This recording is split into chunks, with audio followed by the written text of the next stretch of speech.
The answers to some of our solar system's oldest mysteries lie locked in dust and ice. Asteroids. These time capsules are relics from before Earth was fully formed, and if we can uncover what lies within them, we can better understand our own origins. So it is no wonder that NASA has many missions tasked with imaging them. There have even been a few that have collected samples from the coma of comets. But as for a NASA mission that traveled to an asteroid, touched its very surface, and endeavored to bring a sample back, there has only ever been one. OSIRIS-REx. This little heard of mission was instrumental in advancing our understanding of a time before our planet. But its journey to and from the asteroid known as Bennu was not all smooth sailing. What did it do there? What were its mission goals? And what did this NASA mission like no other ultimately uncover on that tiny frozen world? I'm Alex McColgan and you're watching Astrum, and together we will go through everything you could want to know about the OSIRIS-REx mission.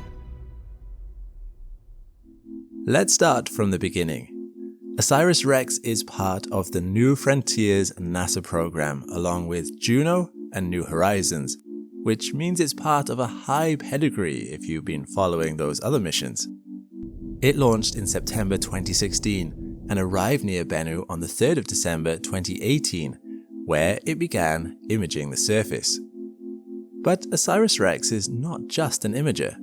You see, unlike most robotic NASA missions that don't return to Earth, OSIRIS-REx is unique in that it is a sample return mission, the first time NASA would attempt this with an asteroid, although it should be noted that Japan's JAXA program had done this before with the Hayabusa mission, and again with Hayabusa 2. But why asteroids?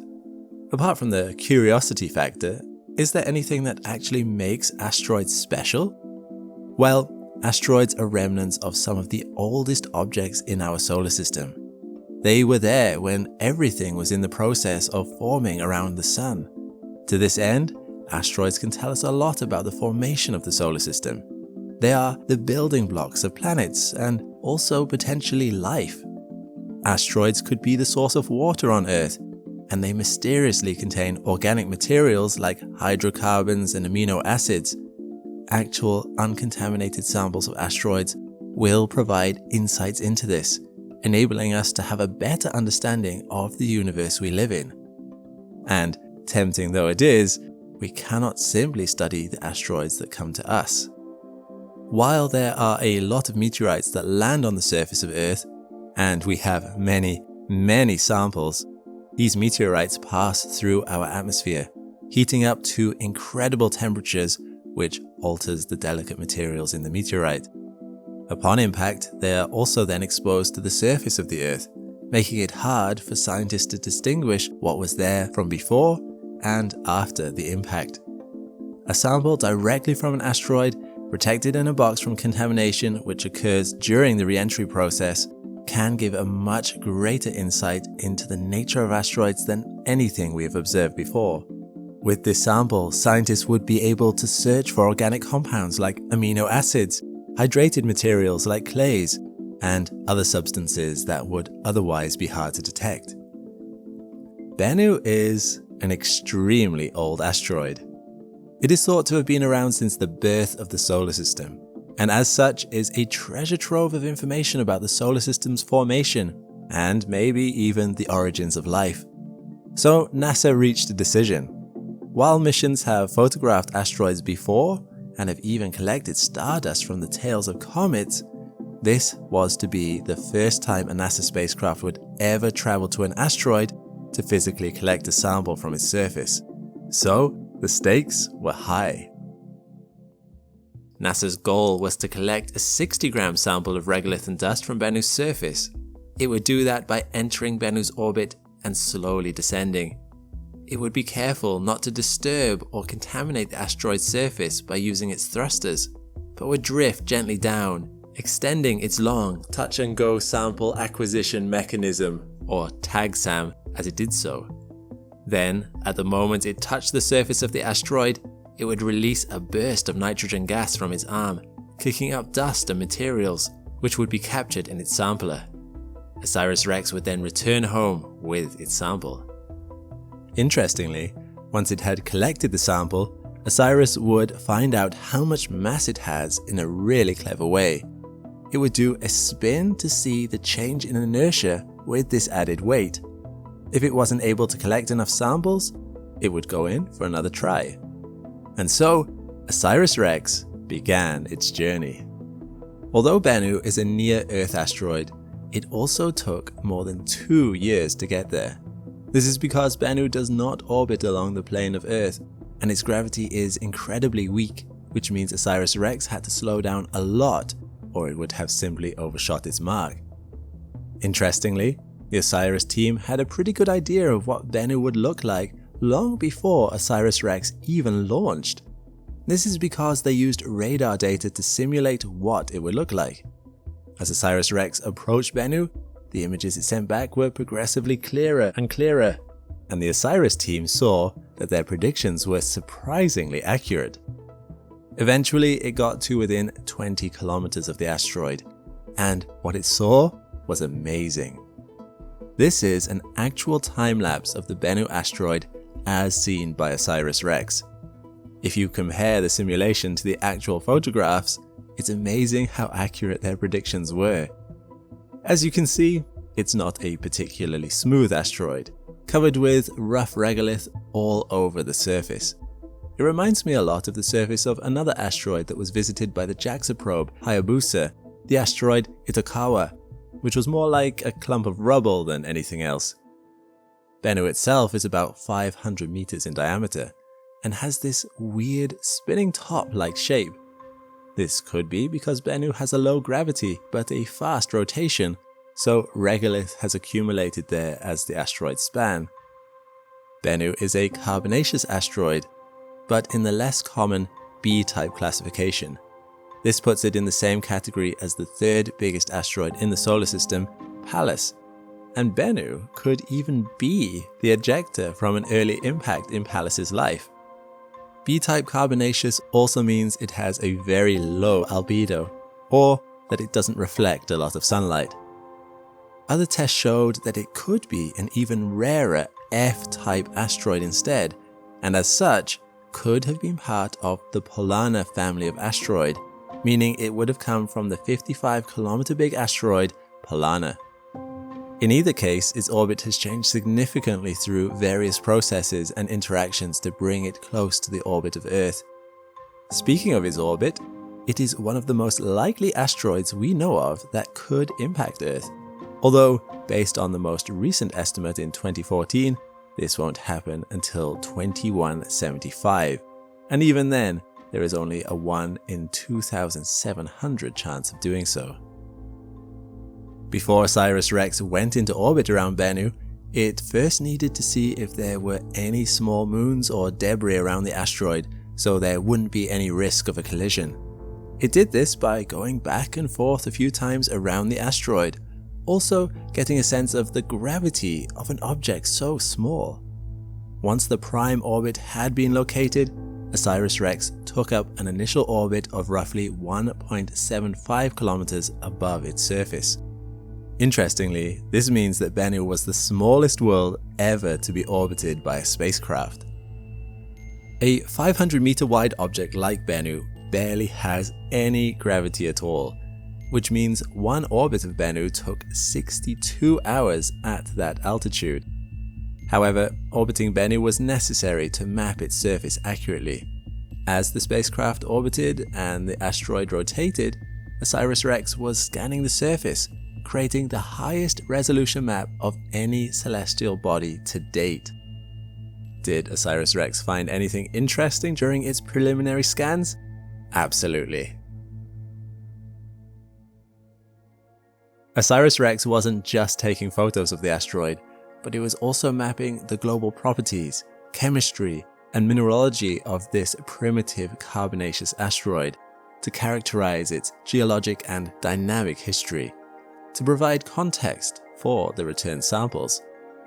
spectroscopic surveys quickly revealed that there are hydrated materials, or in other words, clays on the surface of Bennu. This is significant. Clays contain water, and Bennu was not the type of body where scientists expected to find any. Scientists are still of the belief that a body as small as Bennu could never have held its own water. But what this does imply is that liquid water was likely present on the body Bennu would have originated from, and all that remains of it is what has been locked away in these clays. But while these discoveries were interesting, ultimately, OSIRIS-REx was doing this to help pick the best site for the sample return part of the mission. Scientists were looking for the most geologically interesting site that could provide the most interesting sample. But on that front, a problem had already arisen. While scientists had previously mapped out the rough shape of Bennu to a surprisingly high degree of accuracy using radar imaging, Bennu's small size and corresponding low gravity had led them to believe that Bennu would be made of relatively fine materials. This was not the case. Bennu was covered in large boulders, some of which were 58 meters across, 20 meters high, and about the size of a football field. Other boulders you see here are about the size of a horse. Many asteroids have been described as rubble piles in the past, but I don't think anyone was expecting it at this scale. This makes picking a landing site a little tricky when ideally you are looking for a patch roughly 25 meters in diameter containing particles no bigger than a centimeter, so your sample collector can retrieve a sample safely. However, in the face of this unexpected obstacle, after a year of circling, 4 smaller landing sites were eventually chosen, named Osprey, Kingfisher, Nightingale, and Sandpiper. Even though they were smaller sites than originally hoped for, the sites were relatively free from boulders. You might notice a bird theme here. Bennu itself was named as the result of a contest run by the University of Arizona, the Planetary Society, and the Linear Project in 2012. In it, more than 8,000 students submitted name ideas. The winner was a 3rd grade student who wanted to name the asteroid after the Egyptian mythological bird Bennu, because he thought that the OSIRIS-REx's tagsam arm looked like the graceful extension of a heron's neck, just like the Egyptian god Bennu, meaning it was named after the craft visiting it rather than the shape of the asteroid itself. NASA seems to have kept with this bird-like naming convention. By the end of 2019, OSIRIS-REx had been circling Bennu for a year, but that year was not wasted. On top of what we've already talked about, yet more discoveries were being made. Considering Bennu is seemingly an inactive pile of rocks floating in space, Bennu also surprised scientists greatly when OSIRIS-REx spotted some dynamic activity on the asteroid. Occasional ejection events were spotted, where some material was flung away into space. Some of these particles were even captured in orbit around the asteroid for a few orbits, before eventually returning to the asteroid's surface. This is likely due to the fast rotation of the asteroid, and OSIRIS-REx was able to detect that this rotation is speeding up very gradually due to the Yorp effect. This effect is caused by the slight pushing effect from solar radiation acting on an irregularly shaped object, causing it to rotate faster over very long periods of time. The speed of the rotation can already be seen due to the buildup of rocks along the equator through centrifugal forces.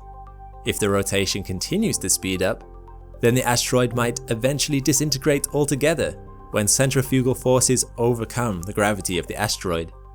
This can already be seen in small events like the one I showed you before. In the end, OSIRIS-REx spent over a year, 505 days, circling Bennu and mapping out its surface, choosing the best location for its system-spanning pogo stick hop, where it would land its sample collector onto the surface of Bennu before firing off again with its thrusters. At last, the moment of truth had come. NASA chose the Nightingale site for OSIRIS's landing. The site was set in a crater that seemed to be relatively young and clear of rocks, which came with numerous benefits. Not only would landing be easier, but the recently exposed material beneath Bennu's surface would likely be an accurate reflection of the asteroid's internal workings. With the site selected, OSIRIS began its slow descent. However, it did not rush in with a single try. Instead, it did practice runs. The first took place on the 15th of April 2020. OSIRIS-REx approached the asteroid to a distance of 65 meters before activating its thrusters and rising again. Everything worked perfectly, and its thrusters worked just as intended. Satisfied with this run, scientists sent it in again. On the 11th of August, OSIRIS-REx approached at a distance of 40 meters before once again rising, slowly darting forwards and backwards, but drawing ever closer. And on the 20th of October, this Heron lookalike went in to strike. Using onboard computer systems to plan its trajectory and perform its operations, as the lag time for signals from Earth rendered real-time remote control of the spacecraft impossible, OSIRIS slowly reached out to touch the surface of the asteroid. It raised its solar panels in a Y shape to keep them out of the way and protect them from any loose dust that was about to go flying. It reached out its arm to land. It touched the surface. And then, surprisingly, it kept going. When I think of the surface of asteroids and comets, I imagine them as firm and hard enough to stand on, as you might see in films such as Armageddon. But the truth is that, particularly for small asteroids like Bennu, their low gravity means that their mass is only loosely held together. What looks like a stable surface is actually loosely held material interspersed with pockets of nothingness. Gaps that mean Bennu is so easy to sink into, if you stepped on it, you'd likely vanish inside of it. Like stepping into foam, OSIRIS-REx's arm sank almost half a meter into the surface of Bennu before the thrusters arrested its fall. Furiously activating its nitrogen gas burst, OSIRIS blasted a hole in the side of the asteroid. What was expected to kick up a little regolith and dust displaced over 6 tons of loose rock, as all that material, so loosely held together under Bennu's tiny gravity, was catapulted in all directions.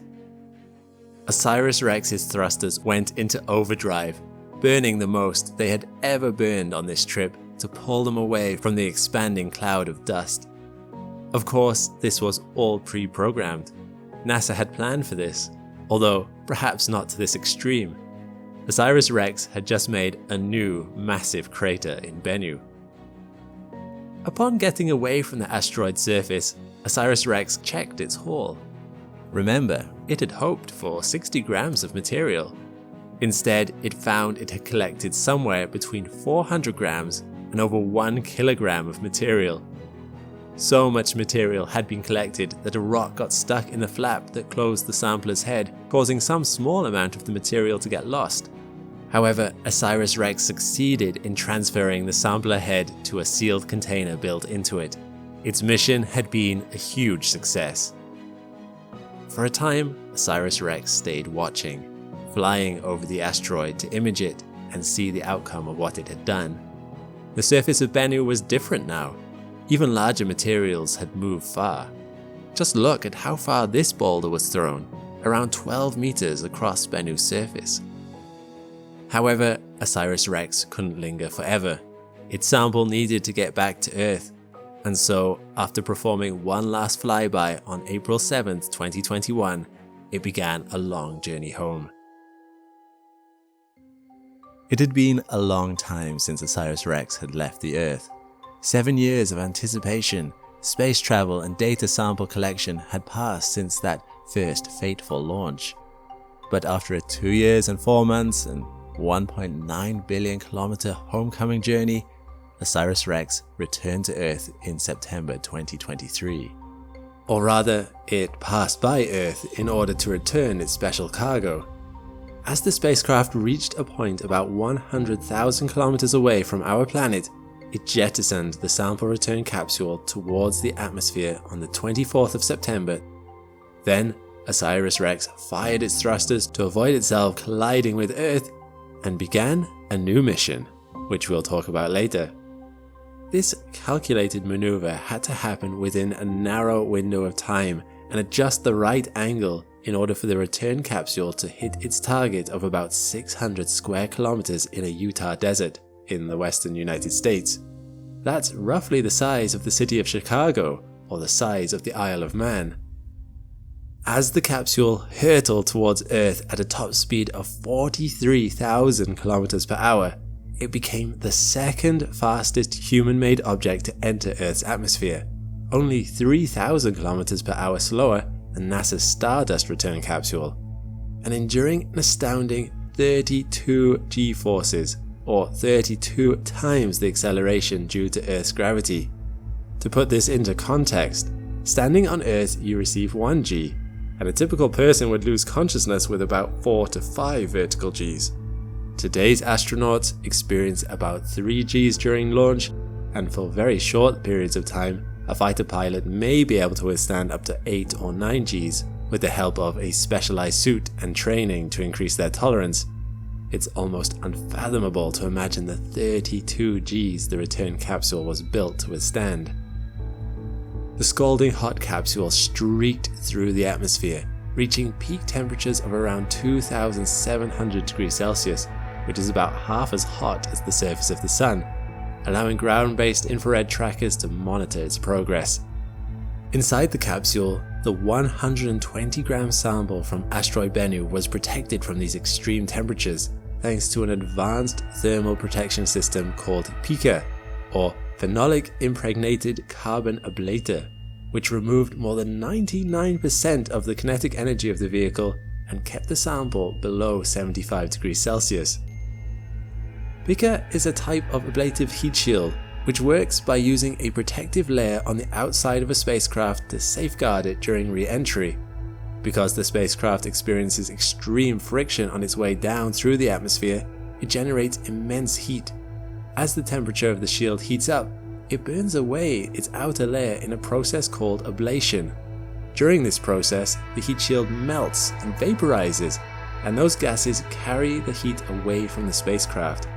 This sacrificial shield prevents heat from reaching the interior of the return capsule, keeping the asteroid sample cool and safe.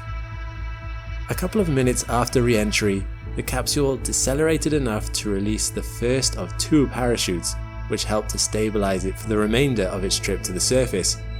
About 16 kilometers from the ground, radars were able to lock onto the capsule's location and track it to within about 10 meters of where it would eventually land. And for the final 1.5 kilometers of descent, a second parachute was deployed to soften the landing to a leisurely speed of 18 kilometers per hour, or about the average speed of a cyclist on flat ground. From the moment it pierced Earth's atmosphere to when the capsule gently touched down in the rugged desert landscape of Utah, it took just 10 minutes. After years of planning, months of special training, and several rehearsals, the NASA recovery team moved in by helicopter to secure the return capsule and its contents.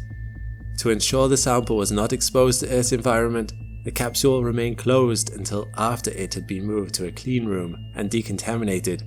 But opening the sample canister didn't quite go according to plan. Within a couple of weeks, scientists at NASA's Johnson Space Center in Houston, Texas, were able to open the outer lid, revealing 70 grams of dark grey rocks and dust outside of the sample canister. Apparently, not all that extra material it had picked up had stayed around. Still, 70 grams was nothing to sniff at. It was 10 grams more than scientists had hoped to collect in their initial mission plan. While this bonus material from Bennu was able to be analysed and used in scientific research, it wasn't as pristine as the material held inside the inner sample canister. However, it would take months and the invention of a new tool before the curation team at the Johnson Space Center was able to open the main sample canister to reveal this pristine material. The mission was meticulously planned, so why did they need to invent a new tool just to open the canister? And why did it take so long? Well, for one thing, the bonus material slowed down the process of getting into the inner canister because all of that extra material had to be carefully removed, catalogued, and stored. Another reason this took a long time is because all of these tedious tasks had to be done inside of a nitrogen purged glove box, an enclosed box with built-in gloves that is constantly flooded with a flow of neutral nitrogen gas to make sure the sample does not react with other gases in Earth's atmosphere like oxygen or water vapor. While use of this clean environment was necessary to make sure the sample remained uncontaminated, the glove box made a set of already tedious tasks even more difficult. But the main slowdown came during disassembly of the TAGSAM, when 2 of the 35 fasteners holding it shut could not be removed with existing tools. The 2 problem screws had been infiltrated by dust from Bennu, essentially causing the threads to be stripped. Imagine having successfully retrieved this capsule after its arduous journey to Bennu and back, just to not be able to actually open it. But NASA engineers wouldn't be NASA engineers if they didn't immediately set to work to invent what was needed to crack this nut open. Because the samples needed to be protected from any contamination, the new screwdriver-like tool with custom fabricated bits made from a specific grade of surgical, non-magnetic stainless steel had to be designed, fabricated, and tested before it could be introduced into the pristine glove box. But all of this time and effort paid off. 3.5 months after the return capsule touched down on Earth, the creation team was finally able to access the material inside the canister using these new tools. Another 51 grams of pristine Bennu material was revealed, and when combined with the bonus rocks and dust already collected, the total amounted to more than twice what the mission had aimed to bring back to Earth. The material was then catalogued and divided into smaller samples. At least 70% of the material will be preserved in its pristine condition for future generations to have the opportunity to study, and from the remaining material, more than 200 scientists at labs around the world will have the chance to study pieces of Asteroid Bennu. Just imagine being able to study a piece of our solar system's past, a sample packed with clues about the origins of life and the early solar system. What awesome stories could an ancient relic like Bennu tell? Just over a week after recovering the return capsule from OSIRIS-REx, scientists got their first look at the bonus asteroid soil sample called regolith. While Bennu might have broken off from a much larger asteroid 1 or 2 billion years ago, its present-day chemistry and mineralogy were already set in stone, so to speak, more than 4.5 billion years ago. Since its composition has remained relatively unchanged, Bennu contains the primordial ingredients that were present before our planets existed. The sample from Bennu contains what are called pre-solar grains, which are microscopic crystals that condensed before our sun came to be. Depending on the composition of these pre-solar grains, we can get an idea for the types of stars that existed before our own solar system formed. The higher the mass of a star, the heavier elements it will be able to fuse together. For example, small and intermediate mass stars burn by fusing light elements like hydrogen into helium, and may eventually fuse heavier elements such as carbon and nitrogen. Large mass stars can fuse together even heavier elements like silicon and iron. Importantly, these large mass stars can end their life in a supernova explosion, creating elements even heavier than iron. Because these elements from stellar fusion get spread across the universe and recycled to form new stars, asteroids, and planets, we can learn about the ancient building blocks of our own solar system by looking at these pre-solar grains. A cosmochemist at the University of Arizona and member of the OSIRIS-REx team said that initial analysis of these pre-solar grains showed evidence of small and medium-sized stars, but also of supernovae. In fact, later study of these grains by a team at NASA's Johnson Space Center revealed they contained 6 times the amount of supernova dust than any other astromaterial that had been studied on Earth before. This supports the idea that our solar system was enriched by a range of different sized stars long before our solar system formed. Initial analysis of the asteroid sample revealed a dust rich in carbon and nitrogen. But there was more. Recently, amid the dust of Bennu, scientists found 15 out of the 20 amino acids that all living things on Earth stem from, as well as 5 biological nucleobases: adenine, guanine, cytosine, thymine, and uracil, the basic components that make up DNA. Additionally, a team led by Yoshihiro Furukawa at Tohoku University in Japan discovered essential sugars in the sample from Bennu, including ribose and, for the first time ever, glucose, an important energy source for life. The discovery of ribose and not deoxyribose indicates that ribose may have been a more common sugar in the early solar system, supporting the RNA world hypothesis that the first forms of life relied on RNA and not DNA to store information and drive their chemical processes. Another team at NASA's Ames Research Center discovered a brand new material never before seen in space rocks, a space gum made of polymeric materials rich in nitrogen and oxygen. Shaving the material down to thinner than a human hair, they used electron microscopy and X-ray spectroscopy to study its chemical structure, revealing this strange substance had been deposited in layers on grains of ice and minerals in the asteroid and appeared to be close to polyurethane in composition, although a far more random composition than the plastic we're used to seeing on Earth.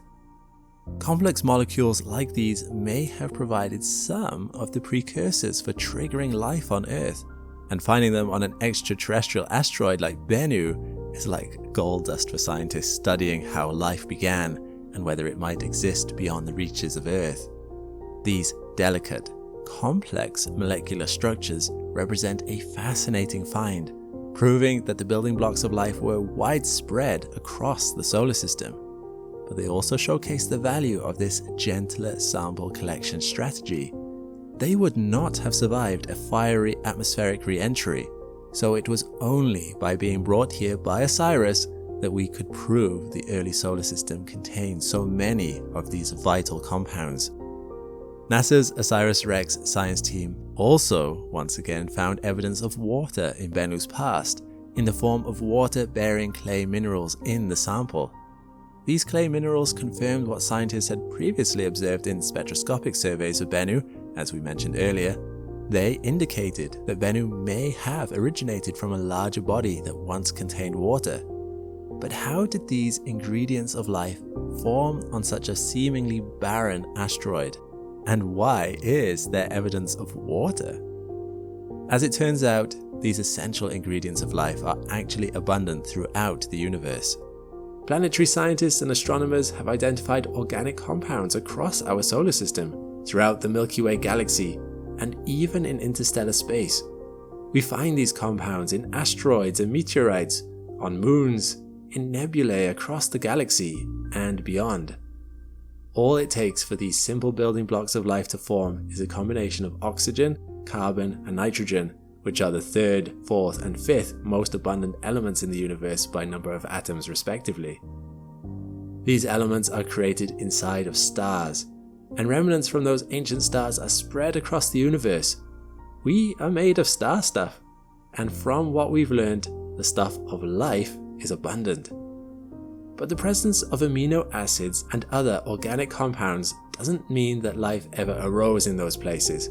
In fact, with no atmosphere and temperatures ranging from a frigid -73 degrees Celsius up to a scorching 116 degrees Celsius, Bennu is not a very hospitable place for life to have developed. Rather, the presence of organic compounds means the building blocks of life seem to be abundant throughout the universe, and asteroid Bennu is further proof. Astronomer Dr. Carl Sagan once compared the emergence of life to a musical composition.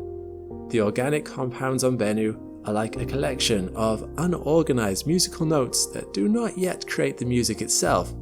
Still, finding these molecules in such a pristine sample from Bennu is exciting, as these minerals could offer clues about the chemical reactions that predate biology. More intriguingly, perhaps, is that planetary scientists like Sarah Russell at London's Natural History Museum and an OSIRIS-REx team member said the sample is dominated by hydrated minerals, suggesting that Bennu may have once been part of a larger body that harbored water. The sample was packed with evidence of dynamic transformations that occurred over time in the presence of water, like clay minerals or salts left after water evaporates. It contained a mineral called serpentine, which mirrors a type of rock that we find at mid-ocean ridges on Earth. These mid-ocean ridges are where molten material rises up from within Earth's mantle and encounters water, creating new crust along the ocean floor. Bennu's regolith also harbored pyrrhotite, an iron sulfide material that can form near hydrothermal vents on Earth. And even more surprisingly, the OSIRIS-REx team found phosphates in the sample, an essential component of DNA and, in turn, for life on Earth. The presence of these water-soluble phosphates indicates that billions of years ago, Bennu may have been part of a larger, water-soaked mud ball, or even a world with an active geology and an abundance of organic compounds. While there isn't enough evidence yet to conclude that Bennu came from an ancient water world, Harold Connolly, a geologist at Rowan University and OSIRIS-REx Mission sample scientist, said that evidence of warm water over time in the sample does indicate that Bennu's parent body was at least 10 kilometers wide or even larger. Although more research is happening in order to further study these indications, it's incredible to imagine that Bennu may have originated from a much larger asteroid or a protoplanet that shared some important characteristics with the primitive Earth, or with some of the icy, ocean-covered moons across the solar system like Enceladus or Europa. So what else can we learn from the Bennu samples, and what comes next for the OSIRIS-REx spacecraft? The data and samples from OSIRIS-REx will keep scientists busy for years to come, as planetary scientists, geologists, astrobiologists, chemists, and interdisciplinary research teams around the world continue to study this one-of-a-kind sample from Bennu. And while we have a pretty good understanding of how the solar system and our planets formed, this is giving us the opportunity to calibrate, confirm, and adjust our current knowledge, and to explore the answers to new questions that are only possible because of the OSIRIS-REx mission. Did the stellar nebula of dust and gas that went to form our sun and planets all come from just one ancient star? Or did it come from multiple generations of stars of different star types? Where did Bennu's parent body form? And what materials was it made of? And during Earth's formation and early existence, did some of its water or organic compounds come from asteroids? These are just a few of the long list of questions that scientists are hoping to shed light on in the coming years with the help from the Bennu sample. As for the spacecraft's missions, they don't end there. About 20 minutes after releasing the Bennu sample capsule above Earth's atmosphere, the OSIRIS-REx spacecraft fired its engines to send it on a new trajectory and a new mission. Having captured a sample of Bennu, this Egyptian heron will be off to slay a new beast, Apophis, the Egyptian serpent of chaos, destroyer of light and order. Or more accurately, the Apophis asteroid, a 370-meter diameter asteroid that is believed to be passing within 50,000 kilometers of Earth in 2029. Let's hope that the asteroid does not behave in a way that's too in keeping with its Egyptian namesake. Either way, OSIRIS will be heading off to investigate it. Starting in June 2029, it will begin an 18-month campaign to map the asteroid's surface, analyze its chemical makeup, and to observe any changes that happen to Apophis during a near-Earth encounter. Finally, the spacecraft will repeat one of its most impressive maneuvers from the mission to Bennu by dipping within 16 feet of the asteroid's surface and firing its thrusters to stir up rocks and dust. To reflect this extension of the mission, OSIRIS has been given a new name. No longer is it OSIRIS-REx, it is now OSIRIS Apophis Explorer, or OSIRIS Apex. With a name like that, perhaps its greatest discoveries are yet to come. So there you have it. Investigations are ongoing, but already the initial analysis of Bennu samples have exceeded our expectations in several ways. Whether OSIRIS-REx or OSIRIS-APEX, this asteroid hopping probe has already achieved incredible results and executed a flawless mission. I, for one, can't wait to see what other secrets Bennu and Apophis will reveal. A massive thank you to our astronauts on Patreon. This video had no sponsors, but it was still made possible thanks to the hundreds of members we have there. Link is in the description to join our growing community.